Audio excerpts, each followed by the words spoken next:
Yo, minu another for a friend odi for Osempakani Jacob Bechi. Onyankopon ayadom abi kwai ama mewo Ezra TV so ene Metro FM so. Na sele dwumade ne tie ni.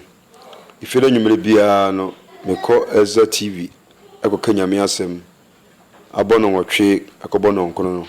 Saa na memenda nwumre nso ebono nwotwe kọbono nkono nso mo TV ne so. Kwesede nwumre nonso kọbono nwotwe no mo TV ne so. Ene dwora nwumre nso no nwotwe kọbono nkono nso misa wo TV ne so. Ana misa preachi wo Metro FM. Ano so na otwe bia no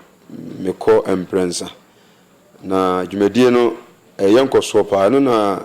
misa opani dwon so achan ne panifo adwene wo se esese aboafo timi ba no beso ya sensere be ya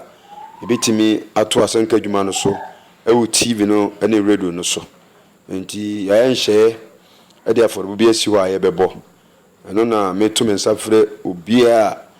mede sa audio bi bra se on the 14th of November no ya aforo bokase e de aboa asenka dwumadie no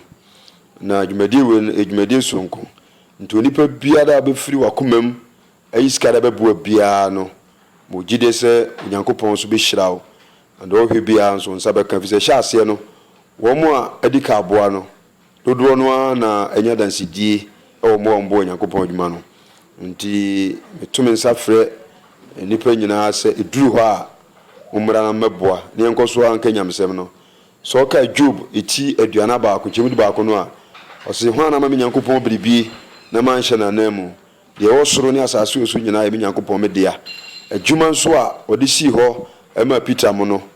se o monko ene no ana abetua ya Jacob Bechi mesum na pam fegusu aye no ntimetum nsafru bia mede odo bi asande bi ase bosumi du ba ko dinafu adunan a ya forbo kase e wo santase ti bomodin na yuzi ka fe bo na se obo a Onyankopon nti obe nhira urade nhira mu nyina da amen.